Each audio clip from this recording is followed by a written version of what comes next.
Bueno, pues muy buenas a todos. Vamos a continuar con nuestro estudio de las cartas. Estamos ya en la carta 60. Empezamos con la invocación de Rada. Hay una beatitud y un poder más allá de nosotros mismos que viene en ayuda de aquellos que están preparados para recibirlo. Nos dirigimos respetuosamente hacia aquella beatitud, aquellas grandes fuentes de las cuales emanan incesantemente la fortaleza y la inspiración, hacia todos los que estamos resueltos a abandonar el yo personal para desarrollarnos, aprender y compartir fraternalmente y sin reservas. Rada. Nos dirigimos con respeto también a los grandes seres de luz, a las divinidades que ayudan a la humanidad, los amados Chohan, Mahachohan y maestros de sabiduría. Pedimos su auxilio para comprender lo oculto. Permítanos trazar un puente que nos bendiga y nos facilite la inspiración apropiada. También nos dirigimos a nosotros mismos, a nuestros yoes superiores, y ofrecemos que seremos como los estudiantes fieles que nunca ponen ni pondrán en duda a sus maestros, que siempre los ama y amarán con devocional afecto, que siempre los admirarán y los respetaremos porque sabemos que son el divino camino que a todos nos aguarda. Bueno, estamos en la carta 60. La arrancamos. Mi buen amigo, dice el maestro KH, Shakespeare dijo en verdad que nuestras dudas son traidoras. Repito, Shakespeare dijo en verdad, nuestras dudas son traidoras. ¿Por qué tendría usted que dudar? ¿O por qué tendría que crear en su mente monstruos que crecen sin cesar? Un poco más de conocimiento de las leyes ocultas hubiera tranquilizado su mente hace tiempo y hubiera evitado muchas lágrimas a su gentil señora, así como tormentos a usted mismo. Lo que está diciendo es que se estaba haciendo un lío con la cabeza, o viendo moros con tranchetes y sobre todo entrando en muchas dudas de lo que estaba él recibiendo como información. Sepa pues que incluso a los chelas del mismo gurú se les separa a menudo y se les mantiene aparte durante meses mientras sigue el proceso de desarrollo, simplemente debido a los dos magnetismos contrarios que al atraerse uno al otro obstaculizan el desarrollo mutuo e individualizado en cierto sentido. No es con ánimo de ofender, esto ni siquiera es posible. Aquí está dando una clave el maestro. Entonces, cuando el estudiante y el maestro tienen el mismo magnetismo, magnéticamente, como sabemos, las cargas iguales se repelen, y entonces empieza a haber entonces un efecto contrario. Empieza a haber un objeto contrario que obstaculiza una especie de contraflujo, en este caso magnético. Entonces, por lo tanto, es necesario hacer una pequeña separación para que no se estorben el maestro, de lo que está diciendo aquí el maestro. Dice, si eso pasa a menudo entre los chelas y su gurú, pues obviamente que también pasa entre el chela laico, como le llamaba entonces a los seglares que estaban interesados en la teosofía en aquel entonces, y los maestros. Esta ignorancia ha causado últimamente inmenso sufrimiento en todos los sentidos porque él no supo explicar por qué había cierto distanciamiento. ¿Cuándo confiará usted implícitamente en mi corazón, si no en mi sabiduría, por la que no pido reconocimiento por su parte?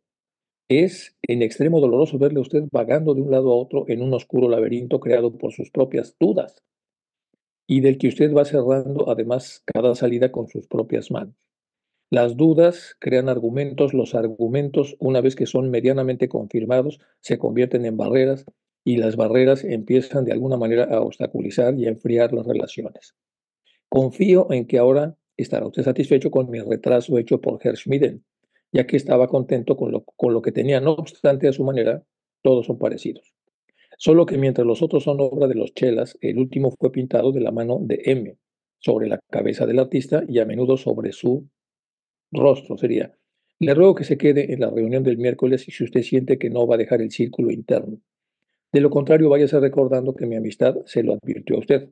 Solo que si puede evitar herir los sentimientos de aquellos que pecan por exceso de devoción y no por falta de ella. Bueno, aquí le está dando una reprimenda. Vamos a analizarlo, ya lo había comentado un poco. Entonces, primero, conseguir estabilidad vibracional. Segundo, que sea en lo más alto. Esta es la postura existencial cuando uno está en una situación de fe con un maestro. Entonces, cuando uno no está en una situación de fe, uno puede tener aquí la dispersión que cada quien quiera. Pero cuando está uno en presencia con un maestro, y por eso hacemos las invocaciones, esto debe quedar perfectamente alineado. ¿Y cuál es la alineación? Creer o no creer. Entonces lo que pienso es más dos, que lo que dicen es cierto, lo que me digo es que es cierto, lo que siento es que estoy escuchando la verdad, lo que quiero es que aquello sea cierto, lo que anhelo es que eso es cierto, lo que espero es que sea cierto. Y lo que temo, lo que dudo, lo que cuestiono, esto es una síntesis nada más de un modelo que existe. Entonces, normalmente tiene muy pocas catexias o cargas. Por lo tanto, entonces, los traidores interiores naturales de los que habla Shakespeare son los contraflujos. Los contraflujos son estos monstruos que creamos cada vez que dudamos de que las cosas sean como son. Y incluso tenemos frases que advierten de eso, pues dice, piensa mal y acertarás, etcétera, etcétera. Y todo habla en el sentido de que lo que se dice no es totalmente correcto. Y aquí viene la frase, mi buen amigo Shakespeare dijo en verdad que nuestras dudas casi siempre se convierten en traidoras, es decir, en contraflujos. Y esas dudas hacen que nuestra potencia para avanzar disminuya. Entonces, no es lo mismo una persona que avanza con dudas que una persona que avanza sin dudas. Por supuesto, el cuestionamiento es necesario, pero a ver, lo que está diciendo el maestro aquí es que hay cosas que son cuestionables y cosas que no son cuestionables. Y en las cosas que son cuestionables es importante que cada quien adquiera el conocimiento por sí mismo, pero en las cosas que no son cuestionables, entonces no convendría tener entonces contraflujos, es decir, inventar razones por las cuales puede haber un enfriamiento, razones que le puedan tranquilizar a Sinet y que al final de cuentas se van a convertir en obstáculos para la relación. Bueno, eso es todo lo que tiene la carta 60. Es una carta muy pequeña, es una carta de reprimenda nada más respecto a que no esté especulando cosas. Cada vez que los maestros hacen algún cambio, como no alcanza a saber por qué así, empieza a elaborar y elaborar y elaborar. Elaborar se le dice en psicoanálisis a la capacidad que tiene el ser humano de empezar a estar rumiando y generando argumentos y cosas para tratar de llegar a entender una realidad que todavía no alcanza a completar. Vamos con la carta 61. Continúa con mis respetuosos saludos. Se informa el señor Sinet que su guardián está tan ocupado con asuntos oficiales que no puede dedicar un solo momento a la rama de Londres o a sus miembros, ni tampoco escribirle personalmente, ya sea por medio de pluma o de precipitación. Repito, con mis respetuosos saludos le informo al señor Sinet que su guardián, o sea yo, o sea el maestro Cache, está tan ocupado con asuntos oficiales que no podré dedicar un solo momento a la rama de Londres, con la cual ya tenía muchas desavenencias, o a sus miembros, ni tampoco escribirle personalmente, ya sea por medio de la pluma o de la precipitación, que es el método más difícil, por no decir el más costoso de los dos, la precipitación, al menos para nuestra reputación en Occidente.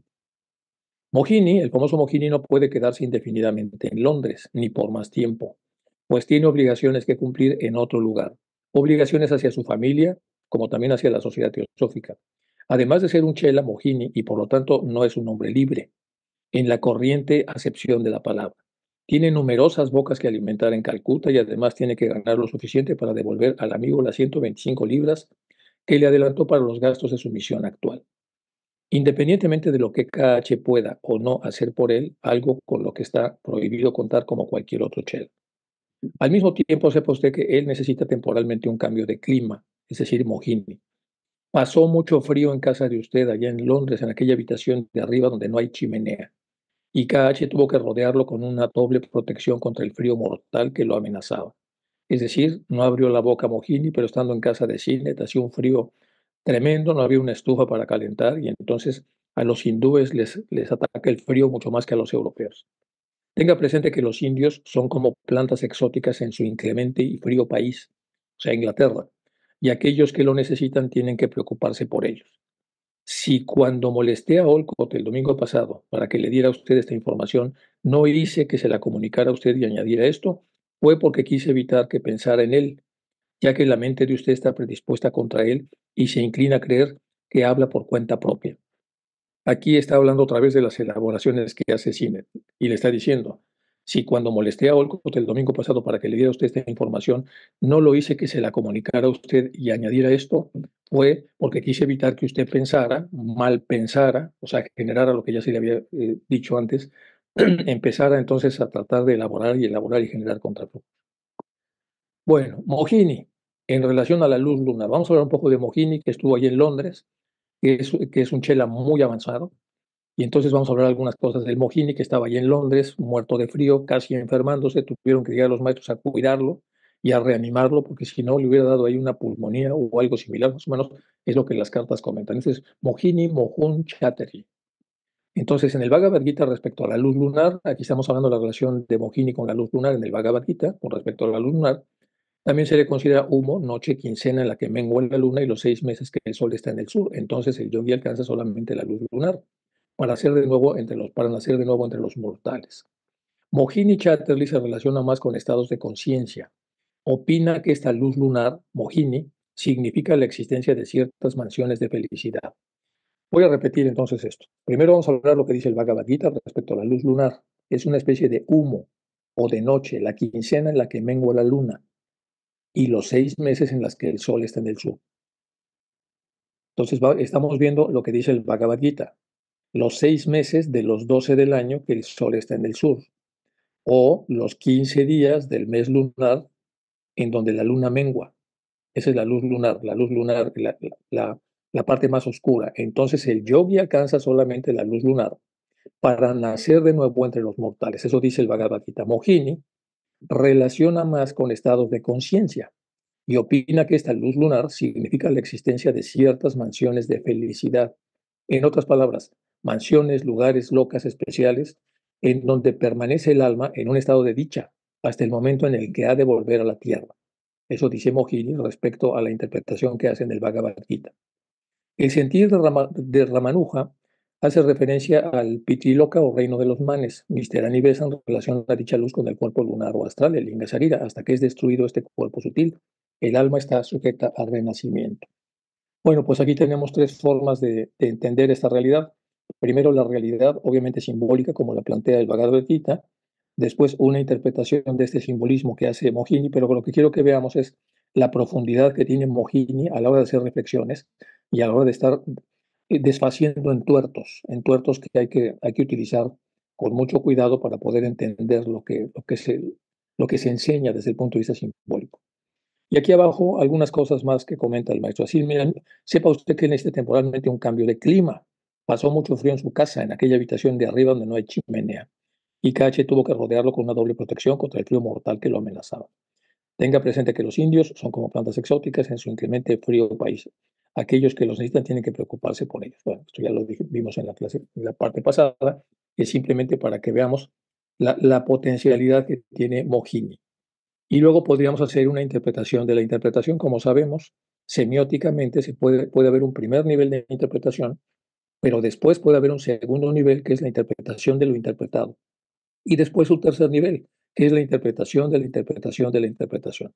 Y esto es bastante complejo y solamente ciertas mentes pueden empezar a desfacer estos entuertos complejos, tratando de desdoblar, de unfold, las cosas que están de alguna manera muy comprimidas para efecto de que lo exotérico no tenga los contenidos completos por el mal uso que normalmente suele hacer de esto.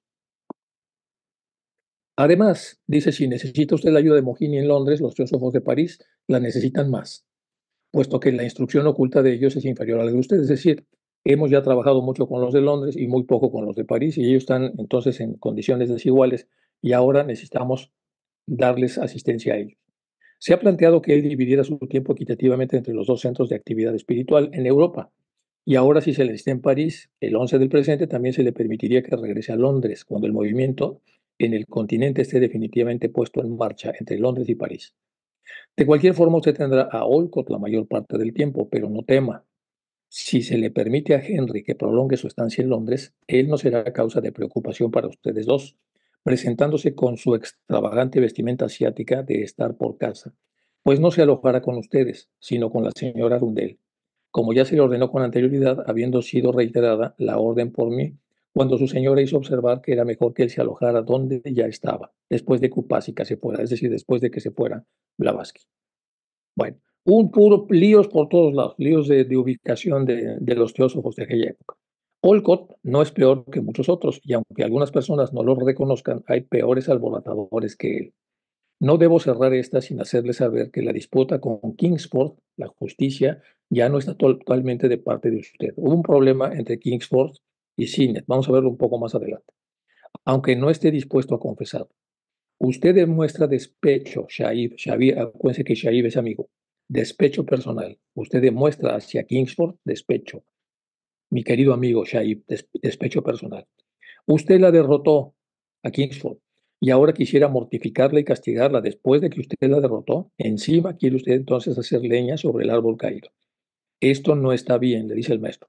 Usted debería aprender a no asociar la conciencia de su yo externo más de lo que ya de por sí lo hace, si no quiere perder a KH, porque está muy molesto con lo que sucede. Excuse mis observaciones, pero las hago por su bien. Así es que le ruego me perdone, sinceramente suyo, el maestro M. Vamos ahora con la carta 62. Y sigue el lío. Carta 62, 18 de julio del 84. Mi pobre y ofuscado amigo, usted no sirve en absoluto para el ocultismo práctico. Sus leyes son inmutables y nadie puede dejar de cumplir una orden una vez que se ha dado. Repito, mi pobre y ofuscado amigo, otra vez sigue muy ofuscado, Sinet, usted no sirve en absoluto para el ocultismo práctico. ¿Por qué? Porque sus leyes son inmutables y nadie puede dejar de cumplir una orden una vez que ésta se ha dado. Ella no puede enviarme ninguna carta y la carta debería haberse entregado a Mohini, es lo que se dijo, esa fue la orden. No obstante, la he leído y estoy dispuesto a hacer un esfuerzo más. El último que se me permite, pone entre paréntesis, para abrir su intuición interna, señor Cine. Si mi voz, la voz de alguien que siempre ha sido un amigo para usted, en el principio humano de su ser, no puede llegar hasta usted, como ha sucedido antes a menudo, entonces se hace inevitable nuestra separación. Repito, si mi voz, dice el maestro, la voz de alguien que siempre ha sido amigo para usted, si mi voz de un verdadero amigo para usted, entre el principio humano de su ser, si mi voz no puede llegar hasta usted, como ha sucedido antes a menudo, entonces se hace inevitable nuestra separación, en el presente y para todos los tiempos venideros. Si no podemos comunicarnos porque usted no hace lo suficiente para poder reconocer mi voz, es decir, el mensaje que yo le envío, lamentablemente tendremos que separarnos. Se hace inevitable nuestra separación en el presente y para todos los tiempos venideros. Me duele por usted, cuyo corazón leo también. A pesar de cada protesta y de cada duda de su naturaleza puramente intelectual, de su fría razón occidental, pero mi primer deber es hacia mi maestro. O sea, siente mucho afecto el maestro por Sinet, pero primero está su maestro. Primero está entonces la lealtad con la teosofía. Y el deber, permítame que se lo diga, es para nosotros más fuerte que ninguna amistad o incluso que ningún amor. Lo puse en rojo y en negrita. Y el deber, le dice a Sinet, permítame que se lo diga, es para nosotros más fuerte que ninguna amistad o incluso que ningún amor. Y ahí podemos usar otra vez el esquema que habíamos visto acá, en donde está lo que debo. Ponemos lo que debo aquí, en esta zona que estoy señalando, y se ancla. Cuando nosotros vamos a establecer una modificación de comportamiento de una persona, si anclamos en el deber, que está en esta zona de acá, después empezamos a jalar todo hacia este punto. Es decir, todo se va a tratar de unir al deber, cuando estamos usando el deber, estoicamente. Cuando es el querer, pues entonces es otra cosa. Entonces todo se va de alguna manera uniendo al querer. Y todo pareciera que lo que pienso pues, es que no son tan mal las cosas que estoy haciendo siempre, porque además es lo que yo quería. Lo que siento es que una gran satisfacción, porque en realidad yo siempre quise esto. Lo que digo es que todo se va juntando más o menos al querer. Entonces lo que es la necesidad, el necesitar, el mundo de los anhelos, el mundo de los deseos, el mundo de lo que se dice. Bueno, este modelo es incompleto, es un modelo mucho más largo, tiene como 17 puntos y tiene como 7, 8 puntos de contraflujos. Se puede entender mucho mejor cuando se ve el modelo completo. Bueno, vamos a regresar a donde estábamos aquí en la carta para explicar lo que está diciendo el maestro. Y el deber, permítame que se lo diga, es para nosotros más fuerte que ninguna amistad o incluso que ningún amor. Pues sin ese principio permanente, que es el cemento indestructible que nos ha mantenido unidos a los que estamos donde estamos durante tantos miles de años, a los diseminados custodios de los grandes secretos de la naturaleza. Nuestra fraternidad y aún más nuestra misma doctrina se hubiese desmenuzado si nosotros no siguiéramos un código de deber. Hace ya mucho tiempo en átomos irreconocibles. Vamos a leer toda la prosa para entender muy bien lo que está diciendo. Entonces le está explicando de alguna manera entonces que tiene mucho afecto con él, pero que lamenta que su naturaleza intelectual complique tanto la posibilidad de que él desarrolle intuición para poder escuchar lo que el maestro realmente trata de transmitir. Y luego le explica, aunque yo tenga mucho afecto por usted, eso no va a generar ninguna preferencia, porque permítame que se lo diga, es para nosotros más fuerte que ninguna amistad o incluso ningún amor, el deber. Pues sin ese principio permanente, que es el cemento indestructible que ha mantenido unidos durante tantos milenios a los diseminarios custodios de los grandes secretos de la naturaleza, nuestra fraternidad y aún más nuestra misma doctrina se hubiera desmenuzado hace ya mucho tiempo en átomos irreconocibles. Por desgracia, por grande que sea su intelecto puramente humano, sus intuiciones espirituales son débiles y confusas al no haber sido nunca desarrolladas por el estorbo que significa el intelecto, la racionalización, el pensamiento. De ahí que cada vez que usted se encuentra ante una aparente contradicción, ante una dificultad, ante alguna clase de incoherencia de naturaleza oculta, producto de nuestras leyes y de nuestras venerables reglas, de las cuales usted no sabe nada porque todavía no le ha llegado el momento, inmediatamente se le plantean dudas y sus sospechas crecen. Y uno descubre un poco de paranoia y uno descubre que en ella se burlan de sus mejores sentimientos, que finalmente son aplastados por todas esas apariencias ilusorias de cosas externas. Usted no tiene la fe necesaria para permitir a su voluntad que se levante desafiante. No tiene suficiente fe para que su voluntad se levante con fuerza y en desacato contra su intelecto puramente mundano, y le proporciona entonces una comprensión de las cosas ocultas y de las leyes desconocidas. Hay que recordar que de la mitad del pensador hacia arriba, el conocimiento es más parabólico, ya no es un conocimiento que sigue la lógica lineal o la lógica simbólica. Es decir, ya no hay un planteamiento en donde el antecedente y el consecuente tengan sentido. Por debajo de lo racional, 2 y 2 siempre son 4. Por arriba, 2 y 2 no necesariamente son 4. Entonces puede haber una especie de contradicciones, porque en realidad cuando se sube hacia allá, ya no se sigue el planteamiento lineal, lo que se sigue es el planteamiento discernible. El discernimiento inferior todavía de alguna manera está mezclado con el razonamiento más alto, que es el simbólico, pero el discernimiento superior ya no. Y el discernimiento superior entonces hace una pequeña escala con el nivel más bajo de la intuición, que sube hasta el nivel ultrameditativo. Y cada vez que sube, entonces la parte de la linealidad va haciendo cada vez más agua, o sea, es menos necesaria. El enfoque que se da al conocimiento ya no tiene que ver con los consecuentes que se derivan de los antecedentes, sino que tiene que ver con la capacidad de ver la totalidad de los elementos y encontrar lo más relevante de todo lo que se observa. Bueno, vamos a continuar.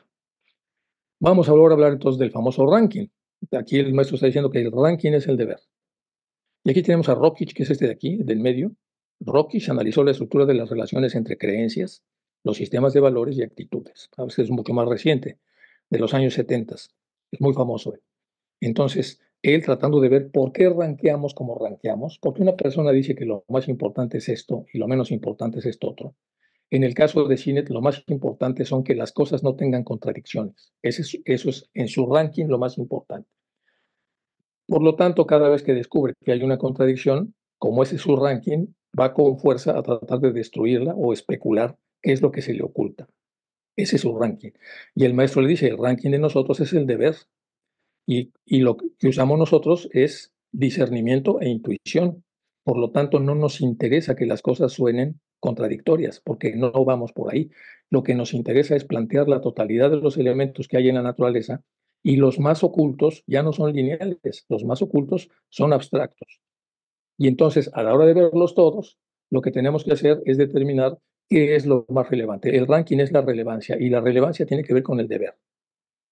Bueno, para ellos lo más importante entonces es el deber y la fraternidad, que es lo que puede salvarnos el pellejo a los humanos debido a las armas que tenemos en la actualidad. Entonces Rockich, analizando esto, empieza a tratar de analizar la relación entre las creencias, los sistemas de valores, los sistemas axiológicos de las personas y las actitudes. Las actitudes son preferencias conscientes, igual que los valores, y la actitud es una postura que tiene una persona en función de una afirmación.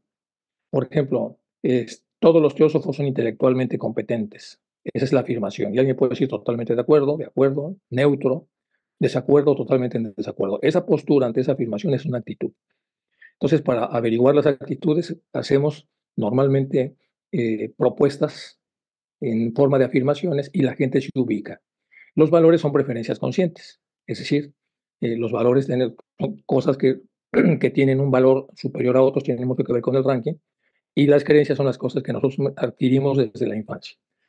El primer componente en la estructura son las creencias. La creencia más cercana a la autopercepción de uno mismo es considerada la creencia central, cómo me veo, que se llama autobeneficio o codicia. El siguiente componente de la teoría de Rocky son los valores. Para él los valores son convicciones o creencias prescriptivas o proscriptivas, estables en el tiempo, que nos dicen qué debemos hacer, qué es lo correcto. Ahí tiene que ver con lo que dice el maestro. Los valores, desde el punto de vista racional, son similares al ranking que se utiliza en los modelos más ascendidos. Y la similaridad está en que hay una especie de ranking, en este caso es el deber. Los valores, cuando están bien planteados, ofrecen prescripciones. Dicen, esto es lo correcto, es lo que se debería de hacer. Bueno, eh, en el tiempo, del que determinado modo conduce a una finalidad existencial es individual solamente preferible a un modo opuesto conduce a su finalidad de existencia. Bueno, las actitudes se plantean como las más susceptibles de transformación y más circunscritas en su aplicación. Estas últimas constituyen complejas organizaciones de creencias existenciales, evaluativas, prescriptivas y causales en torno a los objetos o secuencia de eventos.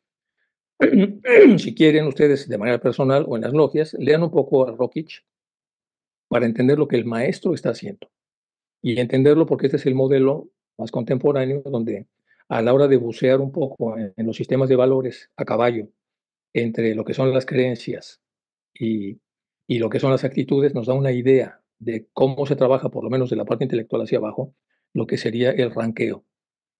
Ahora vamos con cosas medianamente espirituales. Aristóteles dice toda acción humana se realiza en vistas a un fin, esa es parte de su teoría más importante. El fin de la acción es el bien que se busca, y aquí viene otra vez el valor.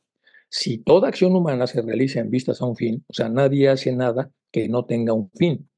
Y ya que va a haber un fin, pues el fin de la acción es el bien que se busca, es decir, ya que todo lo que hacemos tiene un fin, pues busquemos el bien común. Las virtudes, el valor, la templanza, la magnanimidad, orgullo, paciencia, veracidad, sabiduría, amistad, modestia, liberalidad y magnificencia, son entonces los grandes orientadores para que se busque el bien. Entonces, con eso está haciendo él un sistema. El sistema aristotélico con el cual plantea incluso la ética para Nicómaco o Nicomaco, según se pronuncie, eh, está planteado en esto.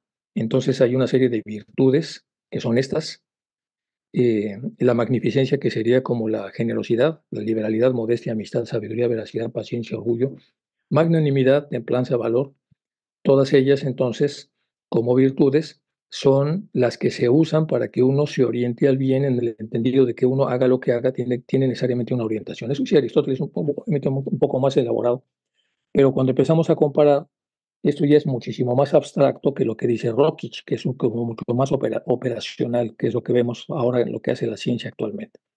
Y luego Eric Fromm, el placer irracional es señal de codicia. Cada vez que uno se tiene placer irracional es una señal de codicia. ¿Por qué? Porque si nosotros tenemos un placer en el cual entramos en contradicción contra la naturaleza, es decir, el placer irracional cuando hacemos daño a las gentes y sentimos un placer al hacerlo, señala una codicia, indica el fracaso de la resolución del problema de la existencia humana. Cada vez que generamos algo que daña a terceras personas, entendemos que estamos hollando el fracaso de la resolución del problema de la existencia humana. La felicidad o gozo es, por el contrario, la prueba del éxito parcial o total que se obtiene a través del arte de vivir. Esto lo plantea entonces Fromm como un principio, y en este principio nos vuelve a trabajar nos vuelve a mostrar un ranking.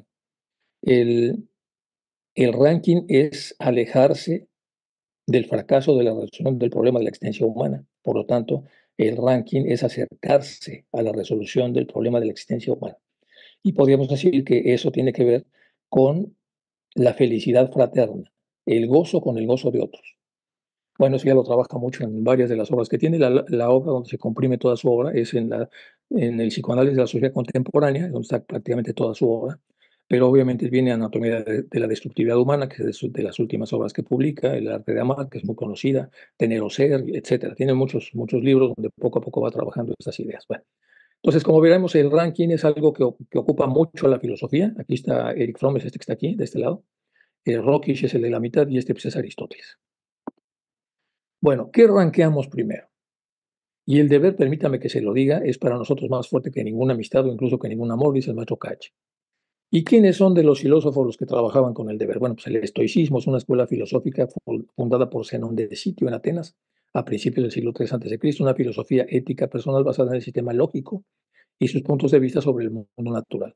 Los estoicos creían que todo alrededor operaba según una ley de causa y efecto y que dotaba al universo de una estructura racional. Pensaban que las personas no podemos controlar lo que pasa a nuestro alrededor, pero sí podemos controlar lo externo, pero sí puedo controlarme en lo interno, en vez de imaginar una sociedad ideal falsamente positiva. Su doctrina filosófica estaba basada en el dominio y control de los hechos y las cosas y pasiones que perturban la vida interna, valiéndose de la valentía y la razón del carácter personal. Como seres racionales, su objetivo era alcanzar, basándose en la tolerancia y el autocontrol, la eudaimonia, felicidad o bienaventuranza, y la sabiduría en aceptar el momento tal como se presenta a cada quien. Al no dejarse dominar por el deseo del placer, la recompensa inmediata o el miedo al dolor en definitiva. Y eso hace que el estoico entonces pueda garantizar tener la voluntad para ranquear el deber como el arma más importante. Bueno, y aquí pues, le pone la guerra de Troya comenzó porque el príncipe troyano Paris secuestró a Helena, la esposa de Menelao, y aquí lo que privó fue el antojo de Paris para raptarse a una mujer casada, que era la esposa de Menelao, el rey de Esparta. Menelao convenció a su hermano Agamenón para que formara una alianza de ciudades, como ya sabemos, y fue todo el lío monumental, porque este chico, el hijo segundo de Príamo, el rey de Esparta, se le antojó estar con una mujer casada, que era la mujer de Menelao. Bueno, todo esto que está en la historia, que ya Schliemann ha recogido como verdadera, una vez que desentierra lo que es Troya, nos da una idea de cuando los ranqueos están mal, la cantidad de problemas que se generan. Bueno, el ranqueo inapropiado debido a una perturbación del apego. ¿Qué es entonces lo que genera estos problemas del ranqueo en la actualidad, que no podemos construir una fraternidad como los maestros hubieran querido? Pues mucho tiene que ver con los apegos. Los apegos, por supuesto, a las cosas del ego inferior. Pues vamos a hablar un poco del apego. Vamos a hablar un poco del apego porque tiene mucho que ver entonces con uno de los grandes prescripciones que tienen los maestros respecto a lo que tenemos que hacer como teósofos. Bowlby comenzó su formación psicoanalítica en Londres en los años 30. Es el gran autor del apego. Bueno, ahora vamos a hablar un poco de qué es el apego, pero el apego se convierte en un formato de ranqueo. Si para una persona el apego es lo fundamental, pues en la persona se llena de cosas y se apega a las cosas abstractas y las cosas físicas. Y entonces Bowlby trabaja mucho el apego y dice como una persona incluso que puede tener grandes mentiras, puede apegarse a las mentiras. Una persona que puede tener como grandes perturbaciones hacia terceras personas, se apega a esas perturbaciones.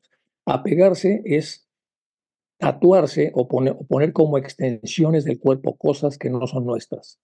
Y cada vez que las soltamos o las rompemos, tenemos un síndrome de amputación, que así se le llama en otros contextos. Bueno, pues Bowlby comenzó su formación psicoanalítica en Londres en los años 30 con Joan Rivière como su analista y Melanie Klein, la gran Melanie Klein, que era del círculo cercano de Freud, como su supervisora. En psicoanálisis es muy común que haya un analista y un supervisor, pero desde el principio encontró difícil aceptar las creencias dogmáticas de sus supervisores que no satisfacían las normas científicas que había aprendido en Cambridge. Entonces Parkes y Marrón hablan de esto.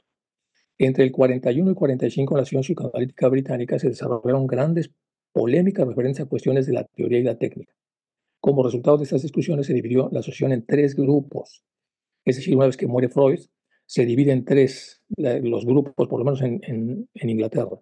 Los freudianos, los kleinianos y los independientes. Esta división aún existe y cada grupo tiene su propia estructura orgánica dentro de la institución. Y gran parte del problema de esta división tuvo que ver entonces con el conocimiento que se tenía de los apegos. En el primer grupo está la hija de Freud, Anna Freud, Bunningham, Glover, Meilita, la hija de Klein, porque Melanie Klein tuvo una hija, por aquí estaba la foto, aquí está Melanie Klein con su hija, y aquí está Melanie Klein con otras de las psicoanalistas de la época, y bueno, pues estamos hablando de apego. En el grupo de Melanie Klein estaba Isaacs, Rivière, Segal y Rosfield, y en los independientes estaba Bowlby. Valiant, Fairman, Winnicott, Bolas, etc. Características distintivas del grupo, la búsqueda del origen de la psicopatología en sucesos reales. El grupo de los independientes, hablando de Bowlby, abandonó el modelo pulsional de las pulsiones y desarrolló la teoría del self-objeto, en la cual los componentes del self interactúan dinámicamente entre sí y complementariamente con los objetos internos y externos. Estos autores tratan de entender el desarrollo del individuo como la unidad en interacción, los independientes. Se ve al self como construido por la gestal de las relaciones interpersonales. ¿Qué significa esto? Que yo voy a construir eh, el self a través de la capacidad que tengo de organizar y unir la cantidad de elementos con los que estoy interactuando en mi historia y en mi vida. Y entonces son mis padres, mis amigos, mis amistades, mi cama, mis juguetes, las lecturas que hago, mis vecinos. Hago una gestalt y la amarro, y el producto de estas relaciones interpersonales entonces genera un self. Esto dicen los independientes. Y entonces, con esas relaciones que tienen mucho que ver con lo que los maestros promueven, que es la fraternidad, pues nosotros estaríamos hablando de que hay una gestalt que puede producir fraternidades y hay una gestalt que puede producir entonces conflictos y separaciones. Bueno, es lo que entonces, por eso es que es tan interesante ver un poco a Bowlby. Entonces, la gestalt de las relaciones interpersonales pasadas y presentes y su integración y después la continuidad. La continuidad es la capacidad que tiene el grupo de mantener a lo largo del tiempo el nivel de integración competente, y es una continuidad de dicha gestalt desde Fonagy. Semejanzas y diferencias entre Freud y la teoría del apego de Fonagy plantea que, dado la teoría freudiana no representa un modelo homogéneo, ya que el propio Freud definió muchos de los conceptos de su teoría a lo largo de su vida, pueden retomar su obra como puntos de vista semejantes a la teoría del apego, como también postulados abiertamente opuestos. Marrón es de los más contemporáneos, y al retomar los aspectos que difieren destaca que en el modelo de Freud el apego es secundario con respecto a la gratificación oral, porque es un modelo primario, original y libidinal. En el modelo de Bowlby el apego es primario y tiene un estatus propio y es relacional, como estamos viendo aquí. Entonces, esto sí que es importante si nosotros lo vemos desde este punto de vista, porque estamos viendo el ranqueo, por lo menos como lo ven los estoicos, estamos viendo el ranqueo como lo ve Rockich, estamos leyendo el ranqueo como lo ve el maestro KH, y después cómo no puede Sinet, porque tiene un ranqueo diferente, y después ahora estamos hablando un poco a Bowlby. Bueno, esto lo voy a dejar para que lo lean ustedes, que no lo vamos a hacer con tanto detalle, pero porque aquí viene más técnico el asunto, lo voy a dejar aquí para que tomen una foto, o para que cuando vayan a analizarlo en su casa o en la logia, puedan entonces entenderlo. Vamos a ver nada más un poco de esto. En el modelo de Freud, el narcisismo primario, el niño está cerrado a los estímulos externos. En el modelo de Bowlby, al igual que en la teoría de relaciones objetales, el niño desde que nace está activamente comprometido en un contexto intersubjetivo que requiere respuestas recíprocas. Entonces, en el modelo de Freud, la conducta pulsional, es decir, de instintos, es activada por una carga de energía que es incrementada hasta cierto nivel y que necesita descargarse. Es decir, la idea inconsciente está dando vueltas porque quiere salir. En el modelo de Bowlby, la conducta pulsional es activada tanto por condiciones internas como externas, cuando la función que se cumple es requerida. Bajo este modelo, la conducta de apego, aquí viene lo interesante, debido a su naturaleza adaptativa, solo puede funcionar de forma efectiva dentro de un sistema social, del cual a su vez forma parte. Onegui otra vez también plantea diversos puntos divergentes, destacando que, contrario a la formulación de Freud, el infante es forzado a ir hacia el objeto después de que el proceso primario de alucinación del pecho ha fracasado en conseguir la gratificación de la pulsión. Para los teóricos del apego, el interés de los objetos es algo vital en el infante, y este muestra la preferencia por particulares tipos de configuraciones visuales y auditivas. Freud fue un genio, perdón, creó muchas cosas, pero pues era un poco cerrado. Y entonces, lo que su misma hija, bueno, Melanie Klein, cambia la libre asociación por el juego, una vez que está trabajando con los niños. Y de ahí viene la teoría del pecho bueno y malo, cuando tienen los niños que discernir o dividir. Bueno, relacionado con eso, Freud tuvo relativamente poco que decir concerniente al significado del desarrollo de la conducta con los padres reales. Bueno, Ostrowski plantea que mientras la idea del psicoanalítica clásica es que el desarrollo está primeramente orientado alrededor de las pulsiones endógenamente generadas y dirigidas a la gratificación, o sea, al placer, el planteamiento de la teoría del apego es bastante diferente, ya que bajo esta línea lo que se propone es que el desarrollo esté basado en relaciones, en las interacciones con el cuidador primario, cerrando los afectos compartidos, que eventualmente conducirían a la interiorización de la relación. Entonces, yo estoy con un cuidador primario, lo puedo proyectar hacia cualquier persona que esté enfrente de mí, luego lo introyecto y lo activo en mi interior como un cuidador primario, pero es un cuidador de las relaciones. O sea, yo estoy en función de las relaciones y ahí es donde el tema de la fraternidad viene mucho de la mano de Bowlby. Entonces, Diamond, el mayor punto de discordancia con Bowlby y Freud es que el primero va a criticar fuertemente el viraje que dio Freud en 1897. Bueno, para Bowlby, el darle la oportunidad a la realidad psíquica sobre la realidad externa fue teóricamente incorrecto y clínicamente improductivo. Léanlo, por favor, ustedes con cuidado. Y luego sigan ustedes entonces leyendo otra cosa más que está aquí, de la conferencia de, bueno, Bowlby siguió esta línea de investigando las deprivaciones reales dentro del contexto psicológico. Les dejo esto, por favor, para que lo lean, porque yo creo que debemos analizar bastante el tema del apego en el formato de interacciones, porque nos va a llevar de alguna manera al ranqueo y de ahí nos vamos a derivar en la fraternidad, que es lo que los maestros quieren para la sociedad.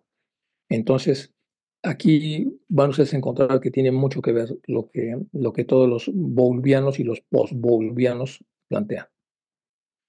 Bueno, volvemos a la carta.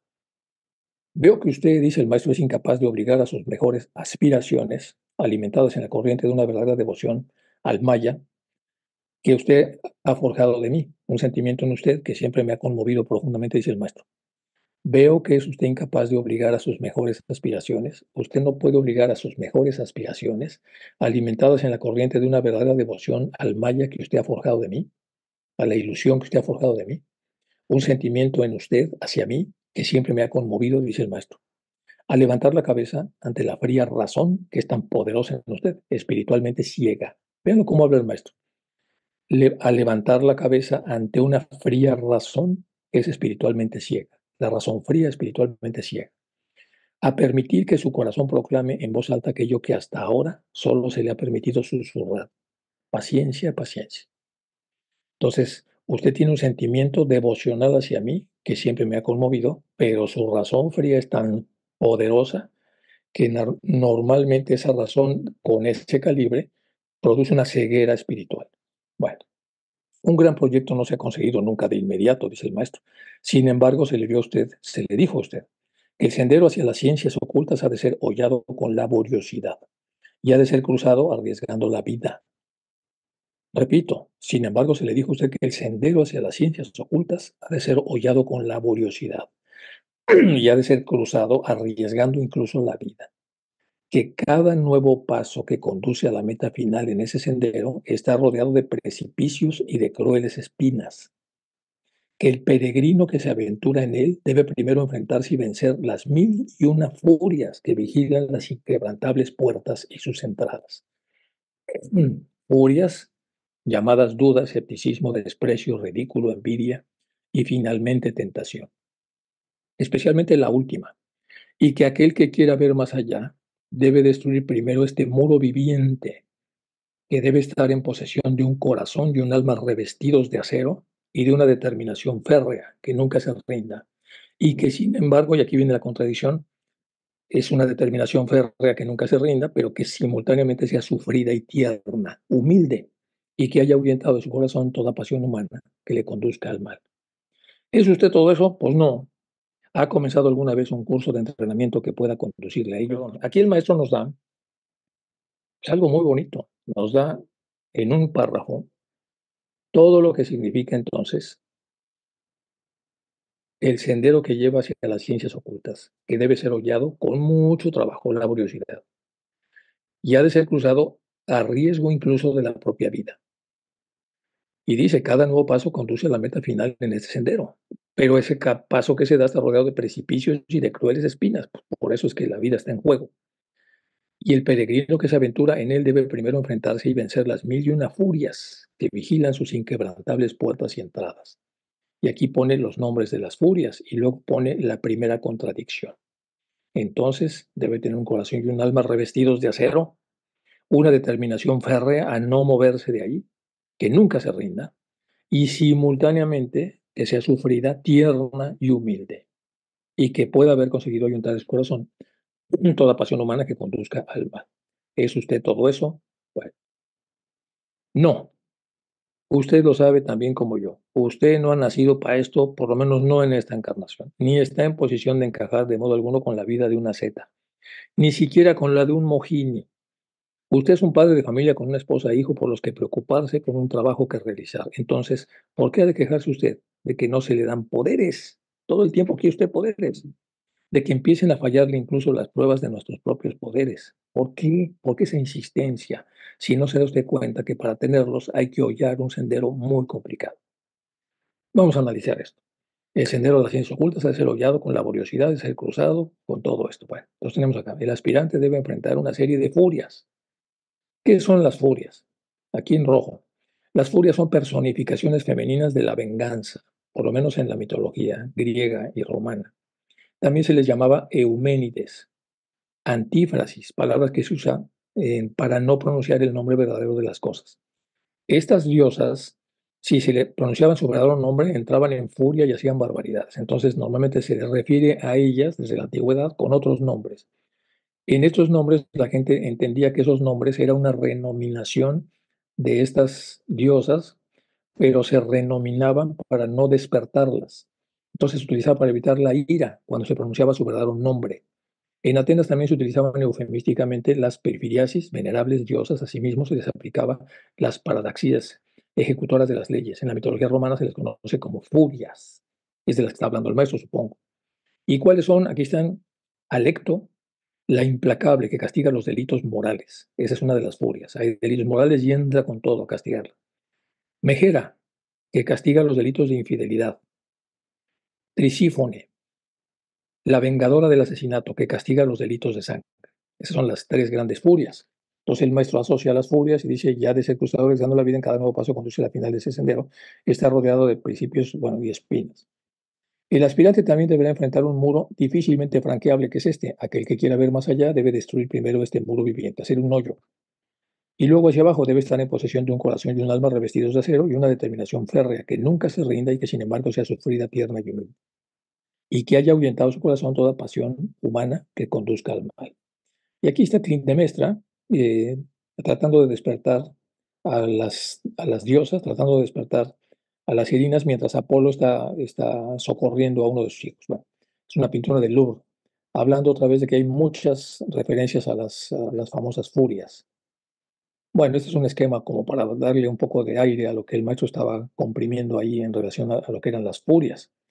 Después de esta aclaración, entonces, cuando está hablando aquí el maestro de eh, las furias, entonces eh, dice que el peregrino debe aventurarse, él debe primero enfrentarse y vencer las 1001 furias que vigilan sus inquebrantables puertas.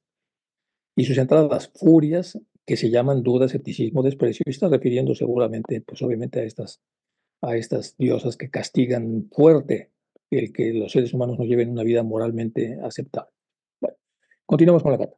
En verdad que usted ha ofrecido varias veces dejar de comer carne y dejar de tomar bebidas alcohólicas y que yo no lo he aceptado. Puesto que usted no puede llegar a un chela normal, no cree que nomás dejando de comer carne y dejando de tomar alcohol ya es suficiente para que empiece usted a tener como poderes. ¿Por qué habría de serlo? Si usted no vaya a ser un chela normal en esta encarnación. Bueno, yo creo que usted habría comprendido esto hace tiempo, que usted se había resignado, satisfecho de esperar con paciencia futuros acontecimientos y mi libertad personal. Usted sabe que yo he sido el único que he intentado y perseverado en mi idea sobre la necesidad de efectuar una pequeña reforma, al menos aunque fuera una ligera modificación de la extrema rigidez de nuestras reglas. Es decir, usted sabe que yo he sido el único que he intentado y perseverado en mi idea sobre la necesidad de efectuar una pequeña reforma, al menos aunque fuera una ligera modificación a la extrema rigidez de nuestras reglas para que puedan caber los dos. Concretamente Sinet, que era el que estaba como sobreviviendo a este encuentro con los mesos. Si queremos ver que los teósofos europeos aumenten en número y trabajen por la iluminación y el bien de la humanidad, pues el maestro estuvo intercediendo con los Chohan, es lo que se da a entender acá, para que si fuera un poco más, menos rígidas las reglas. Pero dice, fracasé en mi intento, como usted sabe, dijeron que no. Todo lo que pude conseguir fue permiso de comunicarme con unos pocos, con usted el primero de todos, puesto que le había escogido como el exponente de nuestra doctrina, y habíamos determinado revelar al mundo, al menos hasta cierto punto, imposibilitando a causa del trabajo de continuar mis enseñanzas de una manera regular. Estaba decidido a reanudarlas después de haber hecho mi trabajo y tener algunas horas libres a mi disposición. Entonces, no pudo conseguir entonces una flexibilización de las normas, pero sí pudo conseguir el permiso de comunicarse con una serie de seres humanos pertenecientes, como sabemos, a la subraza donde estamos, para poder entonces compartir parte del conocimiento sempiterno que ellos tienen. Entonces, podíamos revelar una serie de cosas y habíamos escogido personas que iban a recibir esta comunicación, principalmente usted, es lo que le está diciendo. Yo estaba atado de pies y manos cuando efectué aquel intento de permitirle tener un periódico de su propiedad. No se me permitió utilizar ningún poder psíquico en ese asunto.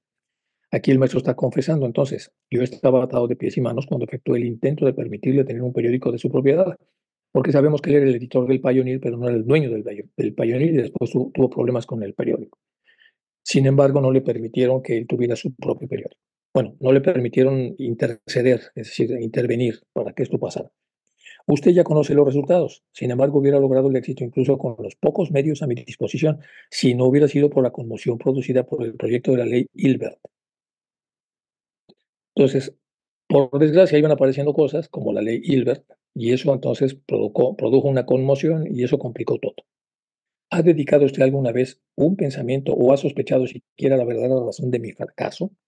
No pude, entonces no me permitieron intervenir para que usted tuviera su propio periódico y entonces lo dejé a sus capacidades, pero sus capacidades no dieron el ancho para poder tenerlo y entonces usted se quedó sin ser el editor del Pioneer y además sin el nuevo periódico.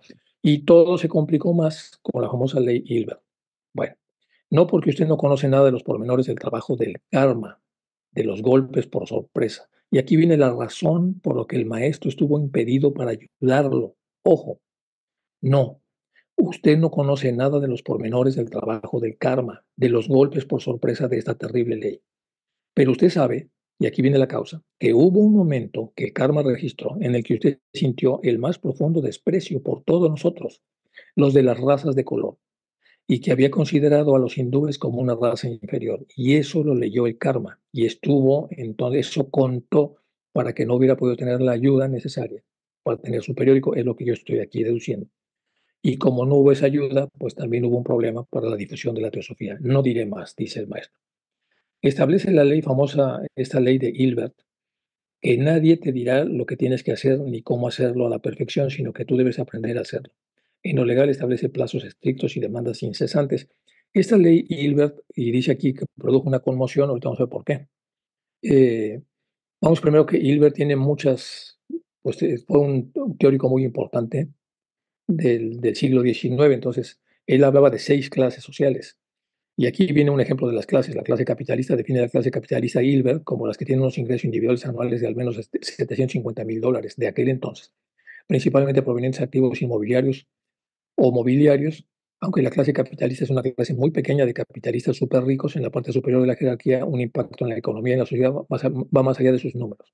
Estas personas contribuyen con su dinero a los partidos políticos y a menudo son dueños de periódicos o estaciones de televisión. Bueno, y aquí se vincula un poco con lo que dice Hilbert, pero sobre todo Hilbert, eh, en la historia de la India generó una medida controvertida propuesta en 1883, más o menos en la época en la que se está publicando la carta, que buscaba permitir a magistrados indios de alto rango presidir casos que involucraron a súbditos británicos de la India.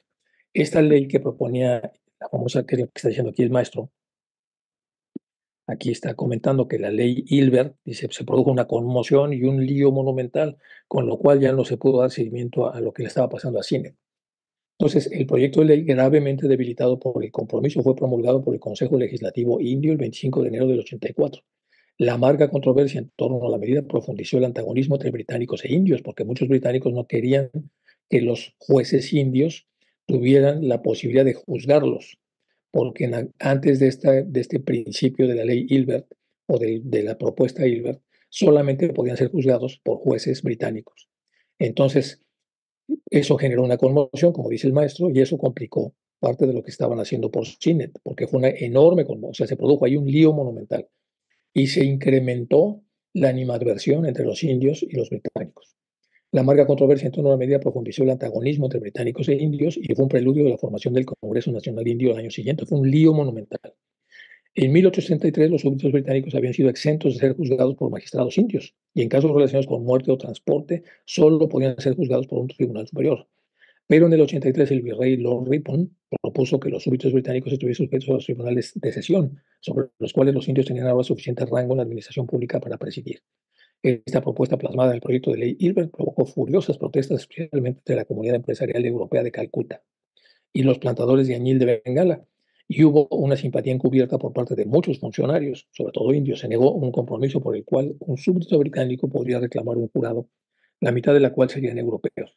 La nueva clase media india occidentalizada se sintió menospreciada por este acuerdo, en donde se descafeinó la ley. Bueno, todo este es el lío del que está hablando el maestro. Por eso dice, sin embargo, hubiera logrado el éxito incluso con los pocos medios a mi disposición. Hubiera logrado el éxito incluso con los pocos medios a mi disposición, si no hubiera sido por la conmoción producida por el proyecto de ley Hilbert, que es este que estábamos leyendo acá, que complicó muchísimo las cosas. Aquí le está diciendo el maestro también a Sinet que hay problemas kármicos por los cuales no pudo meter más la mano para ayudarle en relación al periódico. Entonces vamos a tratar de analizar. Dice, causa, hubo un momento en el que usted sintió el más profundo desprecio por todos nosotros, los de razas de color que habían considerado individuos como una raza inferior. Efecto, retraso en la posibilidad de ser aceptado como chela. Efecto del efecto por desconocimiento, frustración y enojo y suposición de que haciéndole vegetariano y alejándose del alcohol sería suficiente.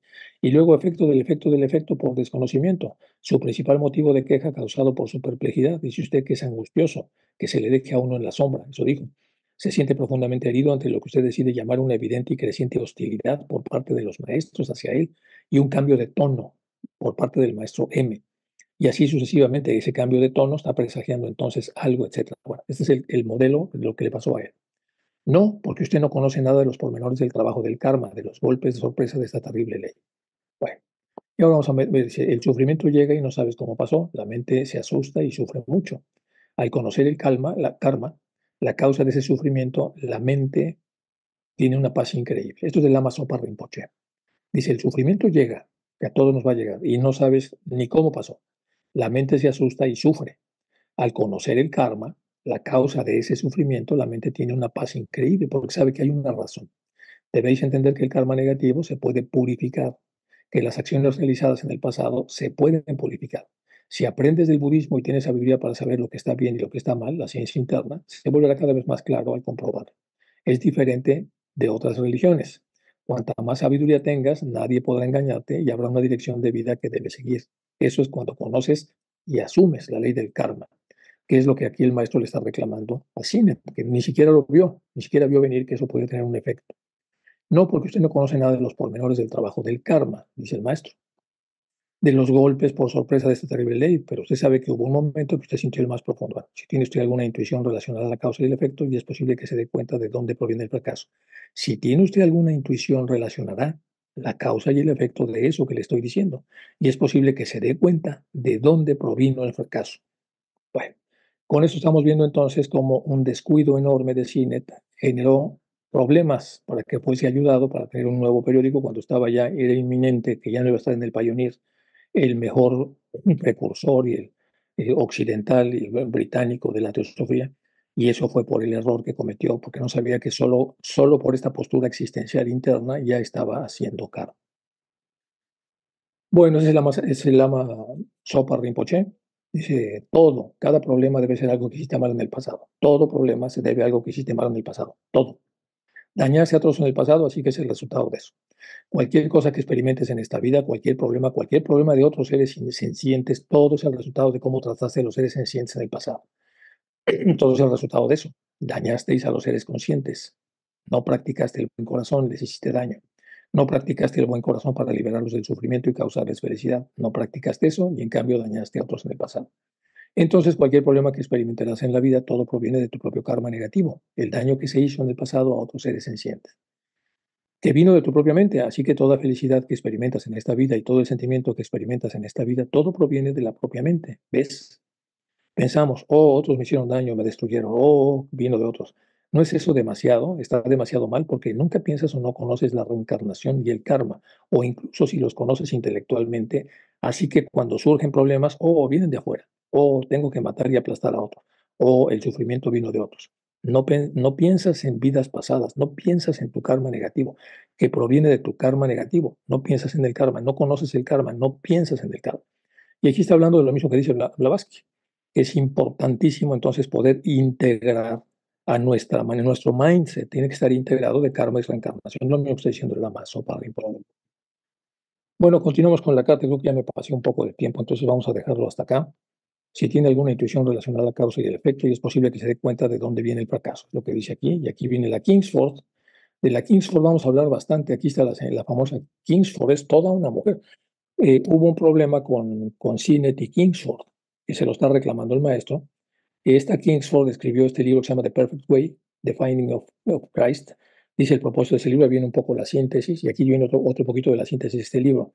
Ella fue presidenta de la rama de Londres y luego tuvo un lío con Olcott. Tuvo un problema que lo vamos a analizar la próxima sesión.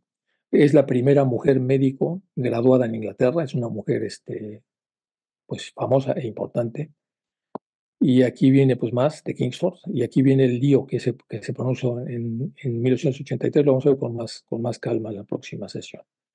Entonces vamos a empezar a hablar de este problema, nos vamos a quedar hasta acá y vamos a pasar entonces a las preguntas que ustedes puedan tener respecto nos quedamos exactamente en esta parte, hay que elaborarla más, entonces no quiero empezarla, para que podamos trabajar un poco con la idea de esa señora irrepetible, teósofa, muy desarrollada, que tuvo un problema con Olcott, pero el problema de Olcott fue propuesto o promovido por Sinet. Sinet fue el que bombardeó a Olcott y este se enganchó contra Kingsford y eso ocasionó que la rama de Londres se dividiera en dos. Entonces lo vamos a ver un poco más adelante para ver entonces cómo se las gastaban los teósofos de la época, para entender un poco cómo la conflictividad humana sí tiene mucho que ver con lo que habíamos visto de Bowlby.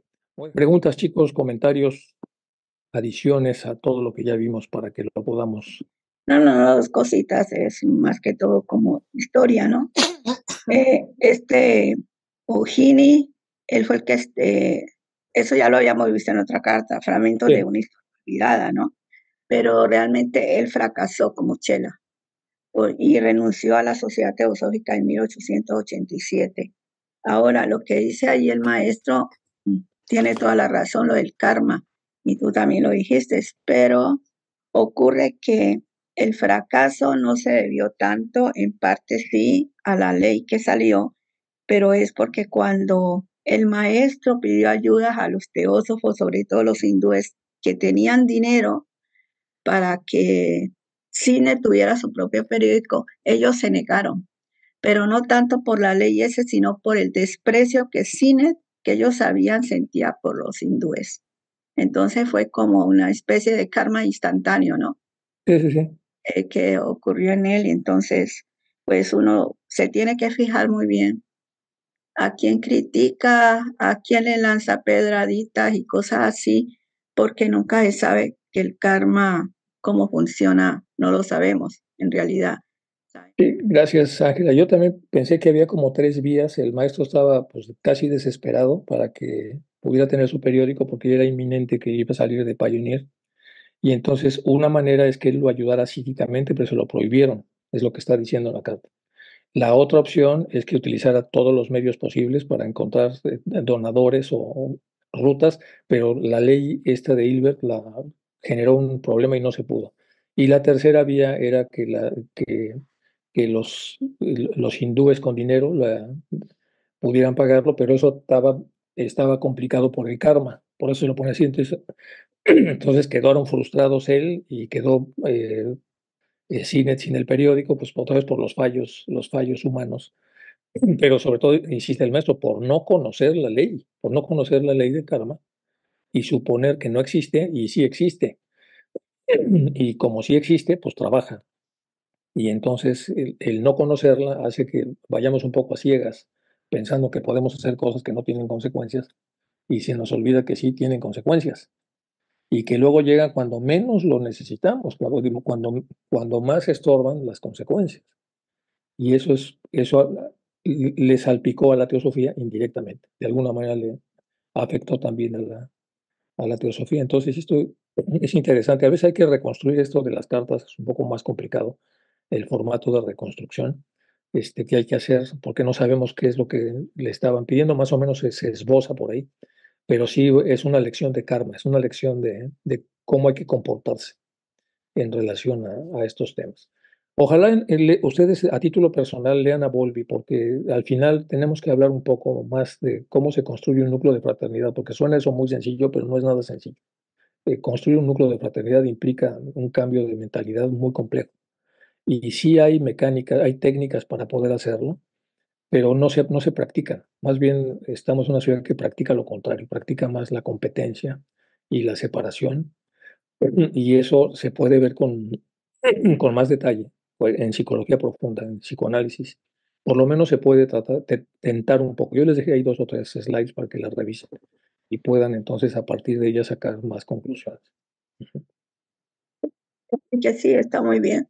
Todo eso me encanta, pero también yo creo que hay que hacer pequeños pasos en la personalidad nuestra. O sea, si no somos sinceros, si no tenemos amabilidad uno con otro, comprensión de lo que el uno piensa con el otro, yo creo que la fraternidad nos queda muy difícil, aunque nos la expliquen y todo, si no sentimos realmente eso internamente, como si no interiorizamos también la teosofía, sus enseñanzas y todo eso, pues nos queda bastante pesado, yo Pues creo. sí, lo No va a ser practicamos, fácil, pero bueno, hay muchas vidas, ¿no?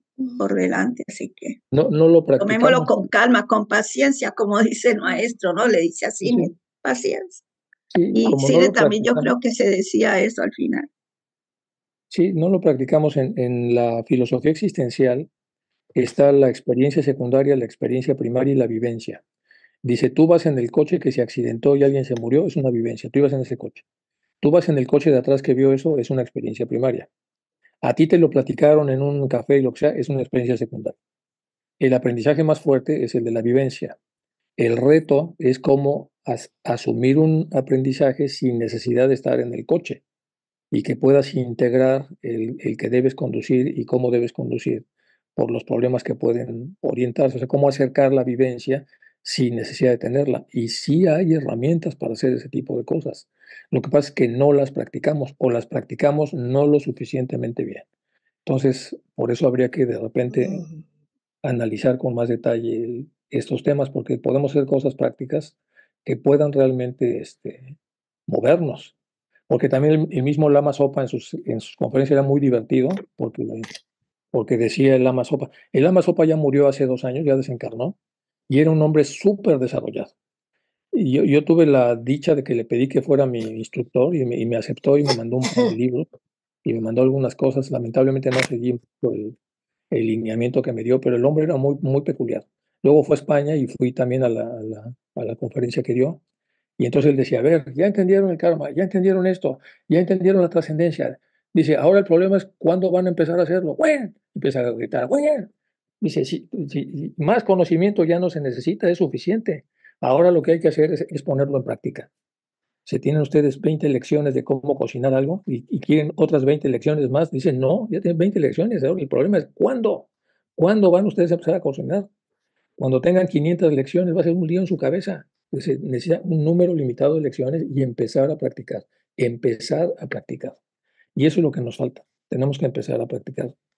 Porque somos como, no tenemos método, creo yo. A lo mejor estoy exagerando, pero cuesta, no tenemos un método para poder hacerlo y necesitamos tenerlo. Y el método necesita un poco de arropamiento. Algo se me ocurrirá para proponerlo en los formatos estos de debate para que podamos, a través de un método, empezar a hacer. Lucy, gracias por estar aquí Gracias, y nos vemos gracias. en la próxima clase. Que les vaya bien, chicos. Gracias.